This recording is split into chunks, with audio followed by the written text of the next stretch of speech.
Sure.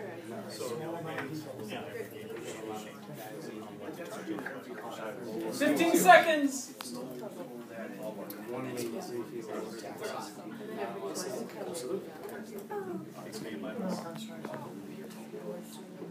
And 3, 2, 1. Time is up. What are our strengths? We have a dedicated group of volunteers. Yeah. Oh, I second that. Jim came up with that. Jim came up with that. He heard it from somebody. Yeah. Our president. Great leadership. Okay, I don't know if you're talking just about this group of volunteers or you're talking about beyond you. The last Little League I did a workshop, a leadership workshop for. This was their top weakness. They didn't have this. The volunteerism was not a part of their culture in their Little League chapter. Okay, what else? Other strengths? We have great facilities for the kids to play. Yes. Nice. Oh, yeah. He's fine. Yeah. He's not here because he's putting new toilets in at our field before opening day. That's why. He signed off on that, Jay. I'll leave the toilets part out, but I'll keep the facilities up here. All right, what else? We have a strong sense of pride. Yes. Good one.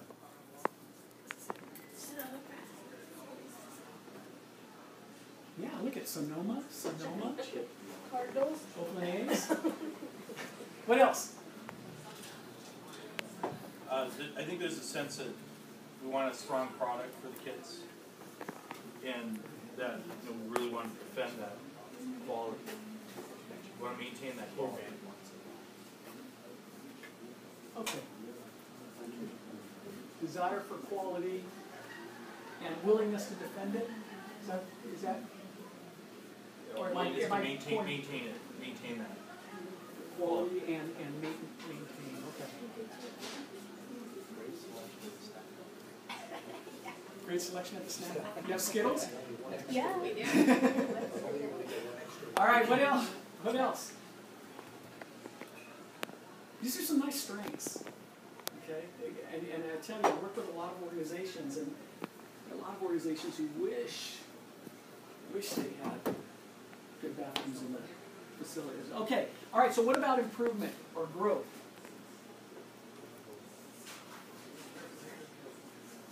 We can speak up because I think the volunteers is the same on both. We have dedicated volunteers because we have a small amount of people that do a lot, but we don't have enough volunteers. So more volunteers, more dedicated. We need more. Yeah. Definitely. More dedicated volunteers. Is volunteerism is it? Are parents told that we want them to volunteer? Yeah. But they're not told that they're required to volunteer.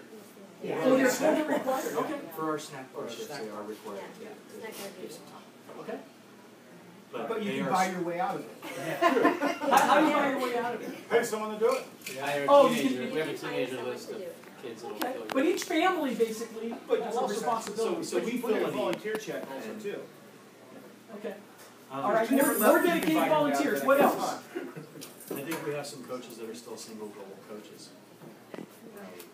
Okay, I'm gonna call. Okay, single goal coaches. I'm gonna say win at all costs coach. Okay, and that's because usually a single goal is win. Okay, win at all costs coach. Yeah. I'm merely observing. I'm just kidding, sorry. What else? Like not. I think you prefer the hot rods. 6-year-olds. You're the horse. So if we fix these two things, we're in great shape. What I else? think you're always going to be fixing those things. Okay. But are these our only two areas you think we have room for improvement? Yeah, I don't know that we discussed this, Nate, but I'd like to see more commitment from the players and families. Not necessarily every family. I mean, that's a pretty general statement, but I mean, I guess if you're gonna, I'm saying what I want, I just don't wanna point a finger at everybody, because there are families that are ultra committed and there's families that are not, so. Tony, do you mean kids who are not showing up to practice or to games because they have other commitments, or? Kids that don't show up to practice pop in once in a while. I mean, and it's not just Sonoma Little League. Right, basketball. And That's what the music teacher's saying too, and that's what Yeah, and that was the gonna be my Scouts next leader is point. saying, you know. You want to do it all. You want to do music, you want to do Little League, you want to do Scouts. You know, what are you going to do well and be committed to? Okay, so this is a constant challenge, and it's one of the ways youth sports has changed in the last 40 years is the fact that so many families want their kids to do it all. Okay, what else? Growth areas. More education, like bringing you guys in, discussing all of this and being out there in the open. Swapping ideas and trying to implement those. And I think with that too would be communication amongst, you know, like from this group of people out to the general masses and vice versa.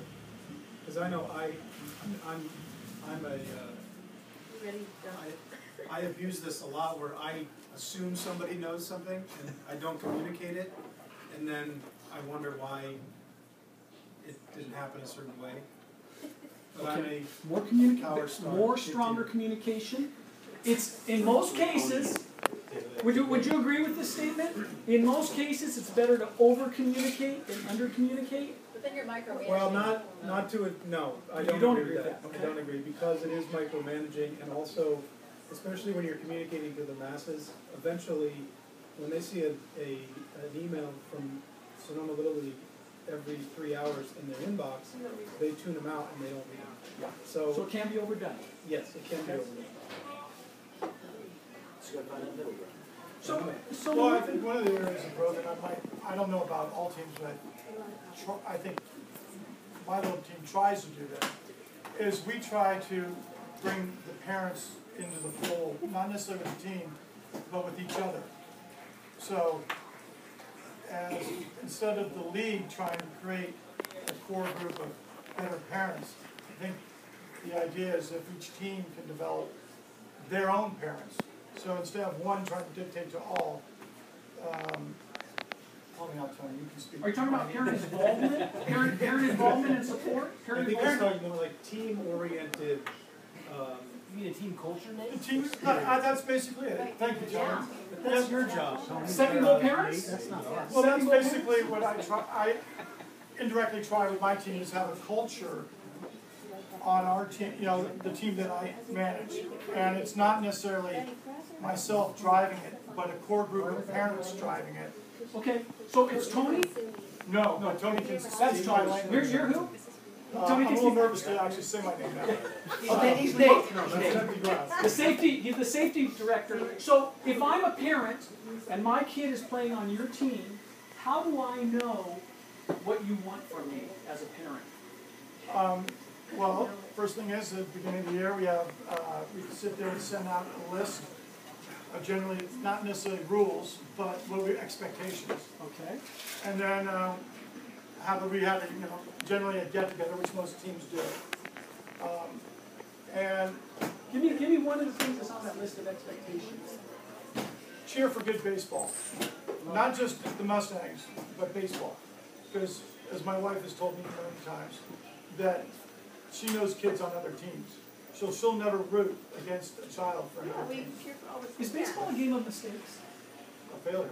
It's a lot of failure. The sport I coached most of my career is also a sport of failure and mistakes, volleyball, especially at the youth level.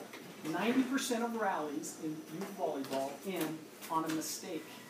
And usually that mistake is cheered loudly by half the people watching. They don't understand that your team didn't necessarily make a good play. The other team screwed up, and that's what you're cheering. So Do you see that a lot though? In majors, like cheering for a fly ball that drops? Yeah.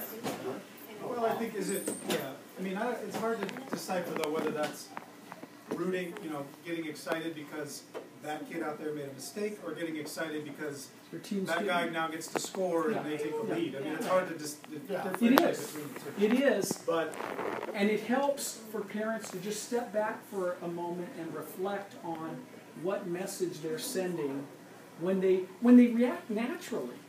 You know, they react naturally to a kid dropping a ball. But like on the flip But usually if side, a kid makes like a diving catch, everyone cheers. yeah, and that's what I'm saying is, yes. yeah, and that's what I'm saying is that when a kid hits a home run, I would prefer to have the whole stands cheering than half silent and the other half cheering. Okay. You have competing emotions You seen out that? there because the kid that's pitching the game home run, his parents are not going to be cheering.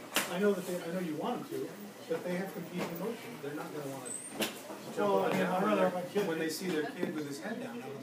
Well, end It's a of the hard day, thing to balance. preach to my kid that if he throws a strike and the guy hits it, it's out of his control. I'd rather see a guy give up the home run than give up the Give up a ball. walk. Any more areas for growth before we move forward? So we do feel we've got some work to do with the parents. We do. If you don't, you're a highly unusual organization. We are very All right. I think you have to find coaches that can actually speak to each division. You know, you have some coaches that say they coach for a while, but they really can't speak to 6-year-olds. And then you have some coaches that have never able to coach. They're able to coach. And there's some that have never coached before, but understand what a 13-year-old is saying, 12 or 13-year-old is saying, and understand his wishes and make him a better player. So, do you have? Did I hear somebody say we have some coaches who don't know how to coach? Why do they not know how to coach? Because we need someone to fill the spot. What if they don't coach? Then what happens? You don't have a team. You got 15 kids that don't get to play. So we actually, the coaches who don't know how to coach actually fill a very important role here in the league. The question is, what can we do? What can we do to help them become double goal coaches?